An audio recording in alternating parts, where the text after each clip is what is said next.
नमस्कार मित्रांनो, स्वागत आहे तुमचं DMR नर्सिंग या यूट्यूब चॅनलवर. तर मित्रांनो, आज एक खूप महत्त्वाचा व्हिडिओ असणार आहे. या व्हिडिओमध्ये आपण जे आहेत जुने DMRचे जे क्वेश्चन पेपर आले होते, DMR असेल किंवा मग DHS असेल, तर या जुन्या एक्झाममधले जे काही क्वेश्चन आहेत ते क्वेश्चन आपण या ठिकाणी घेतलेले आहेत.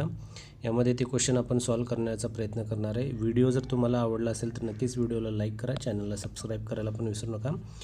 जर व्हिडिओ थोडासा मोठा झाला तर स्किप नका करू. खूप महत्त्वाचे क्वेश्चन्स आहेत.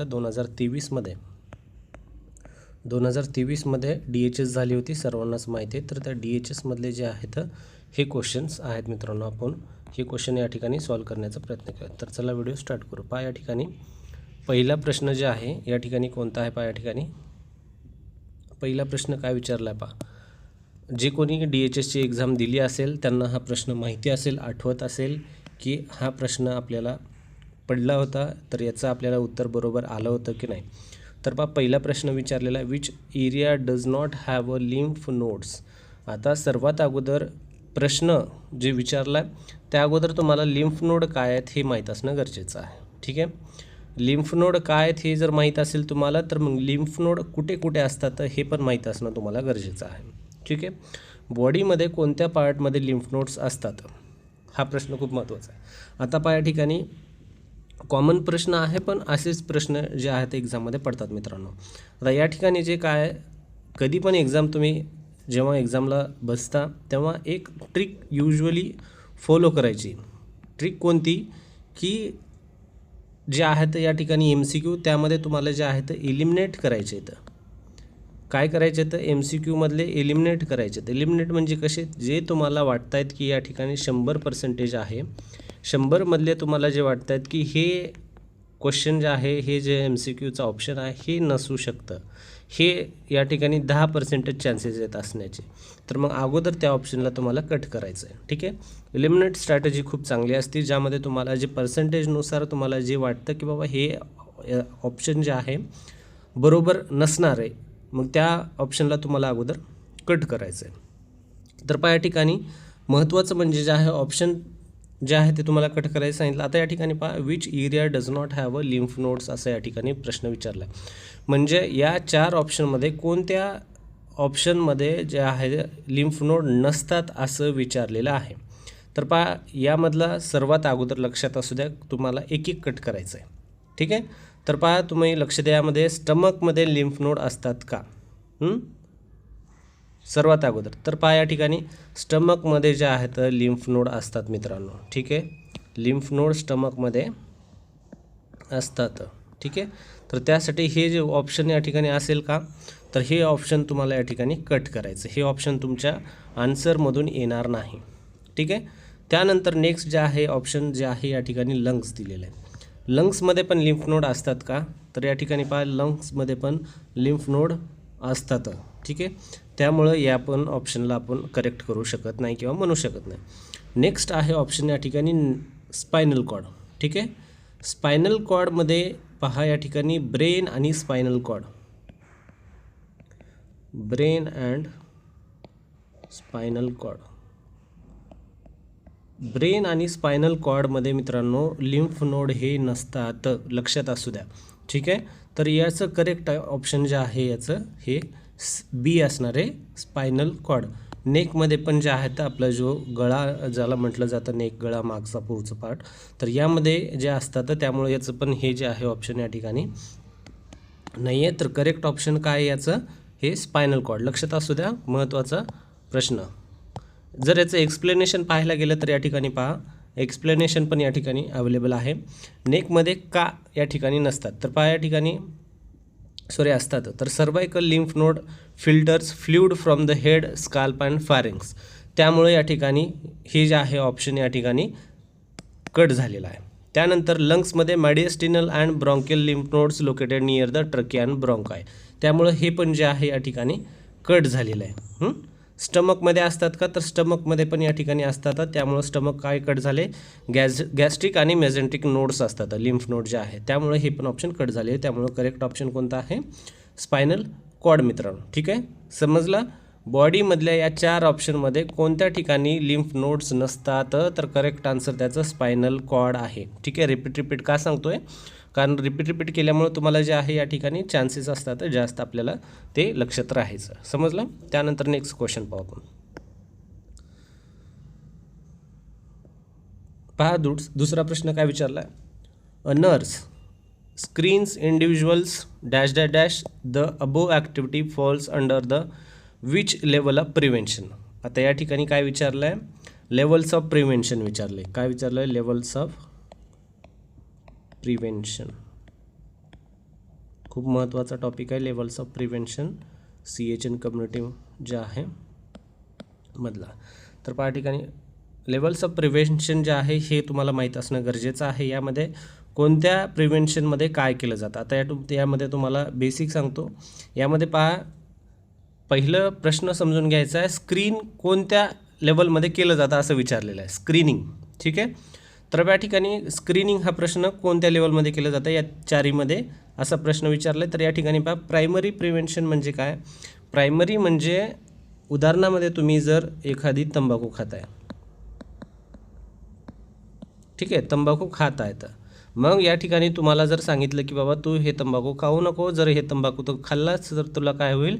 कॅन्सर व्हायचे चान्सेस आहेत. हे काय केलं आपण? हे या ठिकाणी गाईड केलं त्याला, म्हणजे हे काय केलं? प्रायमरी प्रिव्हेन्शन त्याला केलेलं आहे. जर तू जास्त ऑइल खाल्लास तर तुला काय होईल? ऑइल रिलेटेड प्रॉब्लेम होतील. ठीक आहे, जास्त साल्ट खाल्लास तर साल्ट रिलेटेड प्रॉब्लेम होतील. हे गाईड केलं म्हणजे हे प्रायमरी प्रिव्हेन्शन केलं आपण. ठीक आहे, तरी पण त्या व्यक्तीने जे आहे या ठिकाणी सांगूनसुद्धा जर हे ऐकलं नाही आणि ते खाल्लं आणि खाल्ल्यानंतर त्याला इन फ्युचर जर काही प्रॉब्लेम झाला, मग त्याला काय करायचं आहे आपल्याला? प्रॉब्लेम झाल्यानंतर त्याला काय होईल? त्रास होईल. उदाहरणामध्ये तो तंबाखू खाल्ला, ठीक आहे, तंबाखू खाल्ल्यानंतर तो काय होईल? त्याला त्रास होत असेल, त्याला पेन असेल, ठीक आहे, खूप दिवसांनी जर त्याला त्रास होत असेल, त्याला काही चट्टे वगैरे असेल, ठीक आहे, जे काही त्याला त्या ठिकाणी अडचण झाली असेल माऊथमध्ये, ठीक आहे, मग तो काय करेल? दवाखान्यामध्ये काय करेल? तो तपासण्यासाठी येईल. म्हणजे कशासाठी येईल? स्क्रीनिंगसाठी येईल. ठीक आहे, स्क्रीनिंगसाठी येईल.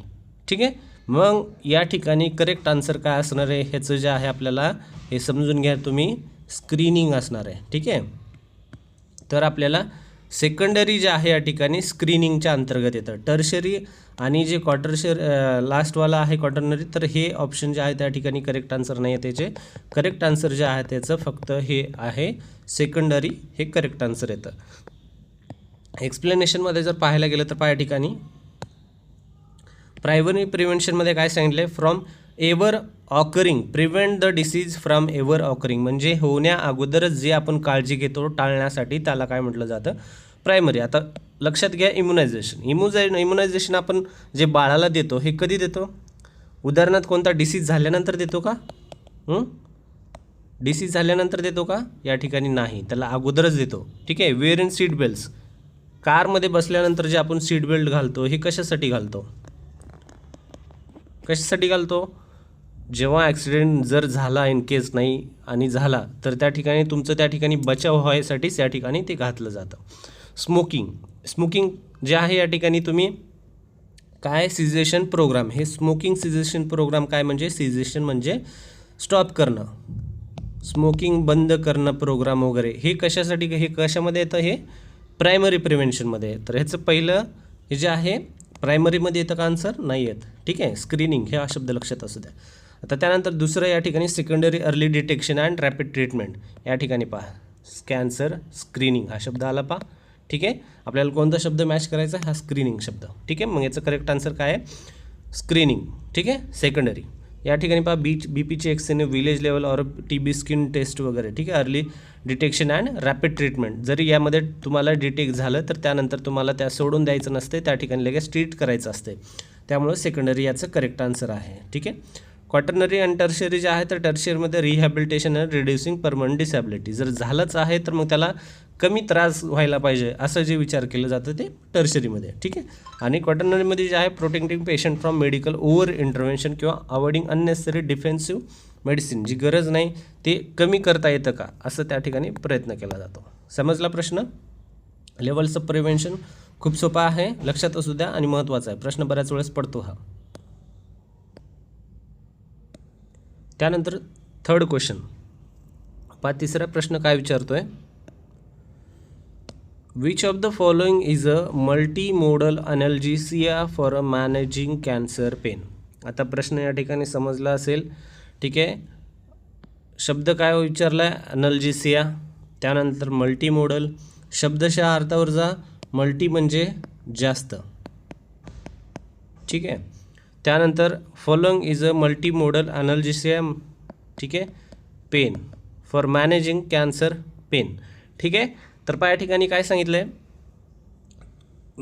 Multimodal analgesia for managing cancer pain. कोणते असे जे मल्टी मोड म्हणजे जास्त ड्रग मिळून, मल्टी मोड म्हणजे जास्त ड्रग म्हणजे उदाहरणामध्ये 2-3 ड्रग मिळून जे आहेत, जे ड्रग दिले जातात ते कशासाठी, ट्रीटमेंट करण्यासाठी. ठीक आहे, ट्रीटमेंट करण्यासाठी. ठीक आहे, तर ते कॅन्सर पेन कमी करण्यासाठी. तर ते कोणते आहेत या ठिकाणी या ऑप्शनमध्ये विचार. खूप सोपा प्रश्न आहे, तुम्हाला पाहिल्यानंतरच समजलं पाहिजे. सर्वात अगोदर ते कॅन्सर पेन कमी करण्यासाठी जास्त प्रमाणामध्ये जास्त प्रमाण इन द सेन्स असं सांगायचं मला की जे मिक्स ड्रग जे आहेत, म्हणजे सर्व प्रकारचे ड्रग जे आहेत दिले जातात त्यामध्ये पेनसाठी. तर या ठिकाणी ड्रग्स पहा, तुम्हाला अगोदर या ठिकाणी तुम्हाला सांगितल्याप्रमाणे एलिमिनेट करायचं आहे. ड्रग अँड डायव्हर्जन थेरपीज हा प्रश्न या ठिकाणी येतो का, ड्रग अँड डायव्हर्जन थेरपीज या ठिकाणी येत नाही. त्यानंतर सेडेटिव्स पण येत नाही. त्यानंतर काउन्सलिंग अँड मेडिकेशन पण येत नाही. त्या ठिकाणी येतं correct answer non steroidal anti inflammatory drugs and opioids. Opioids म्हणजे काय, पेन किलर्स. ठीक आहे, आपल्याला प्रश्न कशा संदर्भात आहे, पेन किलरच्या संदर्भात आहे. तर या ठिकाणी तुम्हाला काय करायचं आहे, कट करत जायचं आहे. जे ऑप्शन येत नाही ते ऑप्शन तुम्हाला ओळखायचं आहे, कट करत त्या ठिकाणी जायचं आहे. ठीक आहे, समजला प्रश्न? करेक्ट आन्सर काय असणार याचं मग, non steroidal opioids and anti inflammatory drugs. Explanation जर पाहायचं असेल तर पहा, या ठिकाणी एक्सप्लेनेशन अशा प्रकारे आहे, multimodal analgesia refers specifically to the use of more than one type of medication. ठीक आहे, म्हणजे एकापेक्षा जास्त ड्रग यूज केले तर त्याला मल्टीमोडल अनॅल्जेसिया म्हटलं जातं. और intervention that act as a different pathways of the nervous system to achieve the better pain control. प्रश्न कशावर आहे, पेनवर आहे. इथं कुठला डायव्हर्जन थेरपी आहे का, सिडेटिव्ज म्हणजे काय, काउन्सलिंगचं आहे का, नाही आहे. तर मेडिकेशन कशा संदर्भात आहे, पेनच्या संदर्भात आहे. उत्तर काय असलं पाहिजे मग, non steroidal anti inflammatory drugs. ठीक आहे, नेक्स्ट क्वेश्चन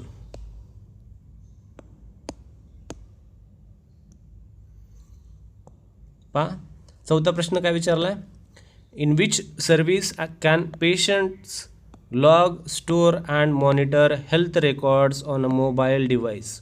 पहा, प्रश्न हा रेकॉर्ड्स अँड रिपोर्टच्या संदर्भात आहे. कशाचा आहे, रेकॉर्ड्स अँड रिपोर्ट. खूप महत्त्वाचं आहे. सर्व तुम्ही जॉबमध्ये हॉस्पिटल जर करत असाल तर तुम्हाला माहिती आहे, आपण जे आहे कोणत्याही पेशंटचा डाटा जो आहे तो डाटा स्टोअर करतो. उदाहरणामध्ये एखादी सर्जरी असेल, सर्जरी एखाद्या डेटमध्ये झाली असेल, ते डेट XYZ जी काही डेट आहे ती डेट आपण काय करतो, ती रेकॉर्ड करून ठेवतो. इन फ्युचर त्या डेटचं वगैरे किंवा ती माहिती सर्व जी काय आहे ती रेकॉर्ड करून ठेवत असतो. ठीक आहे, तर या ठिकाणी प्रश्न काय विचारलेला आहे, मोबाईल डिव्हाइसवर कोणत्या याच्यामध्ये रेकॉर्ड जे आहे सर्व्हिसचा डाटा लॉग स्टोअर केला जातो, यामध्ये हा प्रश्न विचारलेला आहे. तर पहा, या ठिकाणी सर्वात अगोदर तुम्हाला परत सांगितल्याप्रमाणे MCQ कट करायचे. टेलिकम्युनिकेशन आहे का, या ठिकाणी काय विचारलं आहे, मोबाईल रेकॉर्डमध्ये जो डाटा डिव्हाइस स्टोअर केला जातो असा प्रश्न विचारला आहे. तर पहा, या ठिकाणी टेलिकम्युनिकेशन किंवा मग टेलिकन्सल्टेशन हे जे ऑप्शन आहेत या ठिकाणी आलेच नाही पाहिजे. ठीक आहे, टेलिकन्सल्टेशन हा ऑप्शन जे असतो की मोबाईलद्वारे जे आहे आपलं ऑनलाईनद्वारे जे ट्रीटमेंट दिली जाते, ठीक आहे, त्याला टेलिकन्सल्टेशन म्हटलं जातं. टेलिकम्युनिकेशन त्याच प्रकारे येतं. टेलिकम्युनिकेशन जे आहे फोन कम्युनिकेशन थ्रू. मग ई फार्मसी हे जे आहे मेडिकेशन संदर्भात आहे. ई फार्मसी काय आहे? मेडिकेशन संदर्भात. तर या ठिकाणी हे पण येत नाही, हे पण येत नाही. तर एम हेल्थ जे आहे पहा, हे मोबाईलच्या संदर्भात. जरी तुम्हाला माहीत नसेल तर थोडंसं हिंट लावा या ठिकाणी. एम जे आहे मोबाईल हेल्थ रिलेटेड रेकॉर्ड्स या ठिकाणी हे यूज केलं जातं. त्यामध्ये करेक्ट आन्सर जे आहे याचं एम हेल्थ आहे. ई हेल्थ पण या ठिकाणी ऑप्शन नसतं. तर करेक्ट आन्सर जे आहे याचं हे आहे एम हेल्थ. तर in which service can patients data store and monitor health records on a mobile device, that is the M health. समजलं आन्सर? तर पहा ठिकाणी नेक्स्ट क्वेश्चन पाहू. ज्यांना समजलं नसेल त्यांच्यासाठी परत हे शॉर्टमध्ये पहा. Telecommunication the technology use to transmit information सांगितल्याप्रमाणे. E pharmacy online sale and distribution of medication सांगितल्याप्रमाणे. E health and umbrella term for health care supported electronic processes communication include hospital records and describe system. ठीक आहे. E health ते रेकॉर्डच्या संदर्भामध्ये जे umbrella health care supported electronic प्रोसेसेसमध्ये.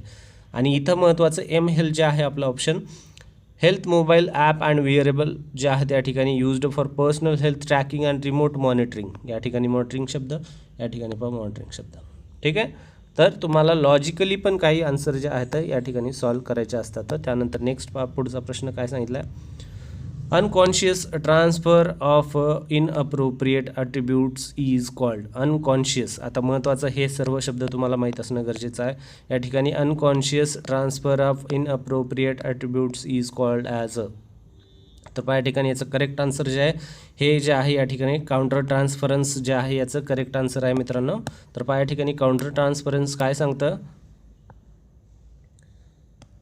Nurse patient. ठीक आहे. The nurse transfers their own past feelings into the patients, that is the inappropriate. Unconscious शब्द आला आहे. ठीक आहे. तुम्ही कॉन्शियसली करताय का, म्हणजे स्वतःहून सांगताय का, हे ते नाही सांगत. Transfer inappropriate attributes is called म्हणजे चुकीची जे, चुकीचं इन द सेन्स म्हणजे तुम्हाला ते करायला नाही पाहिजे. ठीक आहे. दॅट इज द इनअप्रोप्रिएट, ते करेक्ट आन्सर. त्यानंतर ट्रान्सफरन्स म्हणजे याचा अर्थ काय होतो? The patient unconsciously view the nurse as a significant treating like a nurse mother. म्हणजे या ठिकाणी ट्रान्सफरन्स म्हणजे तो व्यक्ती जे आहे, पेशंट जो आहे त्या नर्सला ॲज अ मदर पाहतोय. कारण त्याच्यामध्ये ती मदर दिसते. ठीक आहे. तो त्याची इमॅजिन ट्रान्सफर करतो या ठिकाणी. ठीक आहे. इमॅजिनेशन. त्यानंतर आहे empathy. A conscious healthy effort understanding the share patients feeling without losing professional boundaries. ठीक आहे. एम्पथी म्हणजे एक परफेक्ट जे आहे त्या ठिकाणी बॉन्ड आहे कामाचा. रॅपोर्ट म्हणजे patient harmonious trusting relationship where both parties communicate effectively. ठीक आहे. या ठिकाणी पहा करेक्ट आन्सर जे आहे या ठिकाणी काउंटर ट्रान्सफरन्स. त्यानंतर नेक्स्ट आन्सर या ठिकाणी question. A newborn under warmer nursing priority.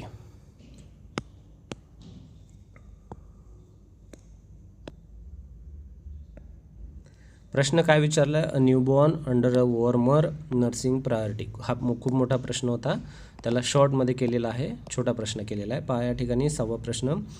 तर एक न्यूबॉर्न आहे तो अंडर वॉर्मरमध्ये ठेवलेला आहे. जे कोणते आपले मित्र वगैरे आहेत NICUमध्ये असतील, ठीक आहे, म्हणजे पिडॅट्रिक डिपार्टमेंटमध्ये जॉब करत असतील तर त्यांना हे क्वेश्चन खूप चांगल्या प्रकारे माहीत असेल. या ठिकाणी प्रायोरिटी कशाला द्यायची असं या ठिकाणी विचारलेलं आहे. तर पहा या ठिकाणी प्रायोरिटीमध्ये तुम्हाला जे आहे त्या अगोदर कोणतेही कट करायचे तर हे लक्षात घ्यायचं या चारीपैकी. ठीक आहे. कट करायचे कोणते आहेत? Monitor urine output. या ठिकाणी हे जे आहे पर्सेंटेजमध्ये येऊ शकतं. ठीक आहे. कारण जेव्हा तुम्ही वॉर्मरमध्ये पेशंट ठेवलेला आहे, बेबी ठेवलेला आहे, तेव्हा त्याचं युरिन आउटपुट पण चेक करणं वगैरे जे आहे महत्त्वाचं आहे. ठीक आहे. त्यानंतर अवॉइड कोल्ड हँड्स. ठीक आहे. त्यानंतर protect eye from the heat lamp. त्यानंतर warm all meds and liquids. तर हे सर्व जे आहे तो ऑप्शन यामधलं फक्त करेक्ट आन्सर एकच आहे, खूप कॉमन आणि सगळ्यांनाच माहिती आहे. करेक्ट आन्सर प्रोटेक्ट आयज फ्रॉम द हीट लॅम्प जे आहे वॉर्मरमध्ये बाळाचे जे डोळे असतात त्या संदर्भामध्ये हे प्रश्न आहे. ठीक आहे. करेक्ट आन्सर बी या ठिकाणी. त्यानंतर नेक्स्ट आहे पहा internal variables affecting health status. Internal variable जे आहेत ते हेल्थ स्टेटसवर अफेक्ट करतात. तर यावर हा प्रश्न विचारलेला आहे. तर या ठिकाणी कल्चरल फॅक्टर जे आहे ते इंटरनलला अफेक्ट करतात का नाही. कल्चरल हे जे आहे तर सोसायटीचे आहेत. सोशो इकॉनॉमिक हे पण सोसायटीमध्येच येतं. सोशल सपोर्ट हे पण सोसायटीमध्येच येतं. इंटरनलमध्ये कोणतं येतं मग जेनेटिक फॅक्टर. जेनेटिक फॅक्टरवर जे आहे आपल्या बॉडीवर इफेक्ट करतात. फॉर एक्झाम्पल पॅरेंट जे आहेत आपल्या जीन्स वगैरे जे आहेत तसेच जसं ऑफस्प्रिंगमध्ये येतात तशा प्रकारे ह्याचं करेक्ट आन्सर काय असेल मग जेनेटिक फॅक्टर असणार आहे. ठीक आहे. त्यानंतर नेक्स्ट या ठिकाणी पहा वॅक्सिनेशन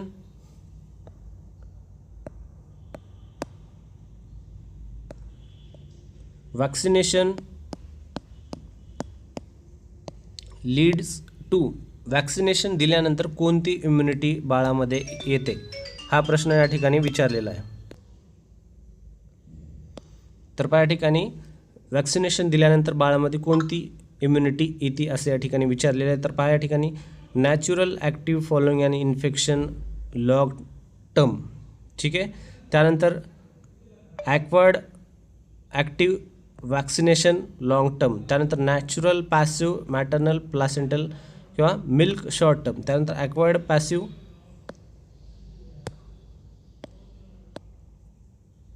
ठीक आहे. तर पहा या ठिकाणी अशा प्रकारे आहे. याचं करेक्ट आन्सर जर पाहायला गेलं काय विचारलेलं आहे प्रश्न परत एकदा वॅक्सिनेशन दिल्यानंतर कोणती इम्युनिटी दिली जाते. तर लक्षात असू द्या नॅचरल ॲक्टिव्ह जे आहे यामध्ये काय फॉलोइंग इन्फेक्शन जेव्हा एखादं इन्फेक्शन वगैरे होतं तेव्हा जी आपल्याकडे इम्युनिटी येते ती कोणती असती नॅचरल ॲक्टिव्ह असती. ठीक आहे. त्यामध्ये आपण ट्रीटमेंट वगैरे दिल्यानंतर. त्यानंतर next acquired active immunity. Acquired म्हणजे काय त्या ठिकाणी आपण घेतलेली. ठीक आहे. वॅक्सिनेशन घेतली जाते. ठीक आहे. वॅक्सिनेशन आपण काय करतो घेतो. ठीक आहे. वॅक्सिनेशन घेतो आपण बाळाला वगैरे दिलं जातं त्यामुळे याचं करेक्ट आन्सर काय असेल ॲक्वायर्ड ॲक्टिव्ह इम्युनिटी. त्यानंतर नॅचरल पॅसिव्ह इम्युनिटी कशी असते भेटती ती प्लासेंटल मिल्क वगैरे जेव्हा आईचं दूध वगैरे पितो तेव्हा ती कोणती ती नॅचरल पॅसिव्ह इम्युनिटी त्या ठिकाणी येते. ठीक आहे. ॲक्वायर्ड पॅसिव्ह अँटीबॉडी कशा थ्रू येते जी आहे IgG वगैरे. तर याचं करेक्ट आन्सर काय असेल ॲक्वायर्ड ॲक्टिव्ह इम्युनिटी. तर त्यामुळं ॲक्वायर्ड शब्द काय आलेला आहे कारण या ठिकाणी आपण जे आहे घेतलेली आहे ती डायरेक्ट आलेली आहे का नाही आहे डायरेक्ट नाही आली ती आपल्या बॉडीमध्ये ते आपण इम्युनायझेशन थ्रू घेतलेली आहे. ठीक आहे. आणि जी डायरेक्ट आपल्यामध्ये येते जी एक नॅचरल ॲक्टिव्ह थ्रू म्हणजे एखादं इन्फेक्शन वगैरे आल्यानंतर जे बॉडी अँटीबॉडीज तयार होतात आपण ट्रीटमेंट वगैरे दिल्यानंतर. ठीक आहे. ती नॅचरल पॅसिव्ह जी आपल्याला मदर थ्रू मिल्क वगैरे किंवा मग प्लासेंटा थ्रू वगैरे भेटते ती याद्वारे. ठीक आहे. तर करेक्ट आन्सर काय याचं आहे ॲक्वायर्ड ॲक्टिव्ह इम्युनिटी. खूप महत्त्वाचा टॉपिक आहे इम्युनायझेशन संदर्भामध्ये अँटीबॉडी संदर्भामधला लक्ष असू द्या त्या टॉपिककडं. त्यानंतर महत्त्वाचं नेक्स्ट क्वेश्चन पहा ट्रीटमेंट फॉर अस्थमॅटिक अटॅक.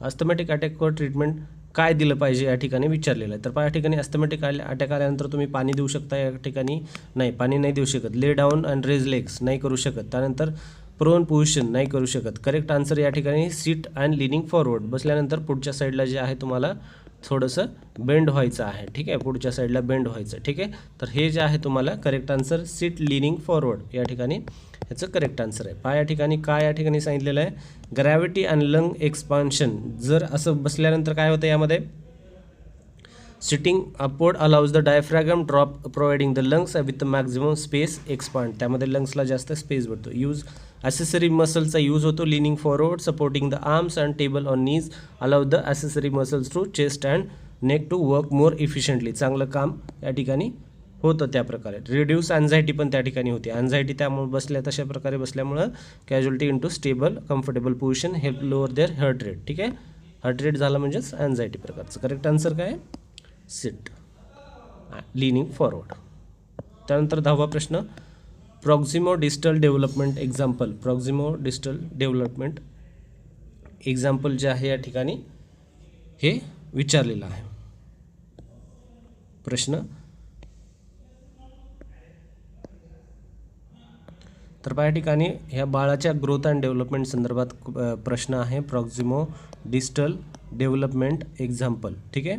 तर या ठिकाणी करेक्ट आन्सर जे आहे याचं होल्ड ग्लास बिफोर स्पून.